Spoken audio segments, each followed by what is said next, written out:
It'll be one to go this time by. Coming to the green, buddy, coming to the green. Let's go get him. Go, go, go, go, go, go, go! Get your motor running. Head out on the highway. Has understanding that sort of thing, though, and what Rick maybe have done is talking to you, helped you go to the championship level where you and Chad, I guess, maybe weren't quite there before? It has, and I can say, through the race team, and there's these colors that come with this program that we're on, and you see a lot of red, and red is like the dominant, aggressive personality, and every leader in our organization is red. So you see some trends in that, okay, and then you look at the engineers, and they're blue. So you're like, all right, well, two different personalities. Now, how do those guys interact? And a red will run over a blue, and blues are kind of more passive and laid back. So you got to find a way to communicate between those two, and we have used that tool to communicate better internally in the race team.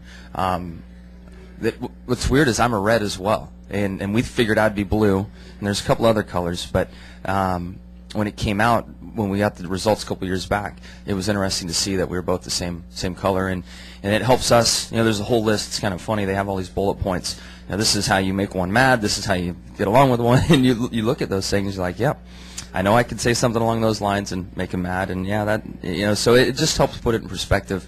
And it's a small tool. It doesn't make the car go much faster, but in today's world, when a tenth of a second is a lot, if you can communicate a little bit better, it's going to help. Bob Margolis, Yahoo Sports. I'm back here, Jimmy, behind the wall of cameras. See a hand. There you are. Hey, there's 3 Hendrick Motorsports teams in the chase, but when the conversation goes around who are the favorites, you're really the only team that's mentioned, and there is probably 50 opinions in here on why that is. But I want to know from you what makes the 48 team that championship caliber team that out of all 3.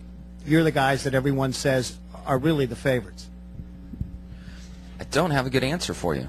I'll just sit up here and BS you through the normal lines of good team, good this, and strong. But I don't know why at the end of the season it comes together. And if you look at trends, we're better in longer races. We're better at more challenging tracks. When the pressure's on us, we don't make huge mistakes, at least as of yet. There's a lot of things that we do good in those moments, and that's really the area that I look to. But if we look back 2-3 races ago, before California, clear favorites were Carl and Kyle. And then after the last few races, we've become a more predominant role. So it can change. What I'm getting at is it changed in a hurry, and it can change again in a hurry. And you can see the 20 go on a tear, and the 20 all of a sudden be the clear favorite at the halfway point of the chase. Or the 16 with his run last week. So as I keep saying, I'm scared of everyone, and I'm trying to stay focused on everybody. But I find confidence in knowing that we're going to go out and give 100% and not trip over our feet. We're not going to do stupid things. And that's, I think at the end of the day, that's what we've done best, is we find a sweet spot and we stay in it. And that's hopefully what we can continue to do. I have a couple more, Jimmy. Hey, Jimmy, Brian Nelson with MRN Radio. Getting back to the radio chatter thing, you and Chad seem to be, when I've listened, mostly all business on the scanner. But are there times, have there been times when you think, people ought not be tuning into this, they shouldn't broadcast it, they shouldn't listen, this is private? How do you feel about that whole deal? Yeah, there are plenty of times. You're like, man, after you say it, you realize how many scanners are up there, and then you think of track pass, and everybody in you're listening, you're like, that was not good. This year at Las Vegas, when we were so bad, I think I told Chad I'll just pull it down pit road and let him have a shot at it. It was so bad, and we were arguing so bad on the radio. And said a lot of colorful things on the radio. And after the race, we had a huge event for Lowe's that took place, and they had 1,000 people or something in this tent outside afterwards, all their store managers. And I walked into that event, my head down, feeling terrible about the race, and walk in the door, and I see kids and people and Lowe's attire, and everybody's like, man, it sounded rough today on the radio. And it hit me then, and I felt so guilty that, I said all the things I did on the radio, and that put it in perspective more than anything. Usually you get done with the race, and you're off to home, and you try to forget about things. But after the race, to go into a tent full of diehard Lowe's fans and employees, it really hit me hard. And I wasn't bad before, but since then I'm like, you know what? If I can't get out of the car and look a kid in the eye, you know, I got a problem with that. I still say plenty of colorful things, but it's in my head more than it's ever been. And I'm thankful that the fans are understanding that it is a competitive sport, and there are a lot of things said on the radio and kind of under the helmet that some people don't need to hear, and it may offend some people, but it's a competitive sport. Our butts are on the line, and there are things that come out. So if you put a camera down there on the snap of on the field for a football game, you're going to hear some colorful things. So I'm not trying to justify what we say or do, but you say things in competitive sport that you probably don't want to sometimes. Jimmy, Yanni Caracas, WBOC TV. From a legacy standpoint, looking back years from now, do you think about how big it would be to get the 3 straight titles? I know you have a long ways away in this chase, but just how impressive an accomplishment that would be. You know, it's out there. I've thought about it some, but it's not there yet. So my mind hasn't really worked on it too much. I can imagine and think what it would be and how great that would be, but I just haven't let my mind go there yet. And until we're in the hunt, and I'm trying to avoid it as long as I can, because then there's pressure that comes with that, and worrying about doing that and trying to put myself in the history books. But the longer I can keep it out of my mind, the better, and it'll let me focus on the things I need to.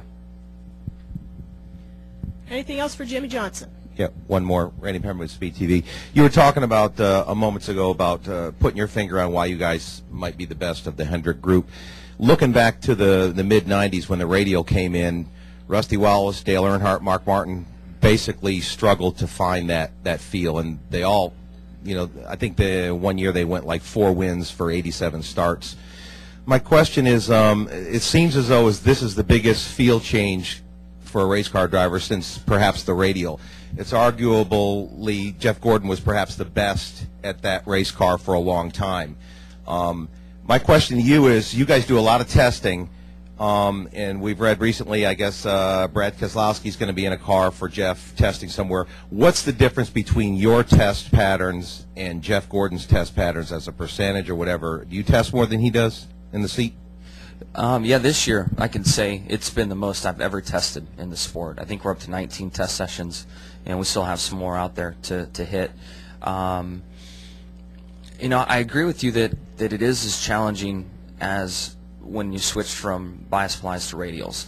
The problem is with this car, it's not just the tire. It's not just one element. You have 2 bump stops and then the spring combination that goes with it, less downforce, higher roll center. There's probably 5 or 6 issues with this car that are tough to sort out, and it's taken us a long time, and Chad's really aggressive with testing, engineer-based, all those different things that come along. And for the majority of the season, we just worked in the wrong area. And I could feel what was going on. I could tell them how bad it was, but we couldn't fix it. So in my opinion, there's a bit of a fixing problem right now. And they're working really hard to understand that. Jeff can feel what's going on. He knows what's going on. Stevie can understand what he's saying, but it's finding the right things to massage that they're struggling with right now. And you only find that by being on track. How much is he in the seat testing compared to you? I don't know that number. I know that Tuesday he was at Kentucky testing again. So I would say his numbers are higher. I don't think they've tested as much as we have this year, though. All right, Jimmy, thank you very much. Cool. Thank Good you. luck this weekend.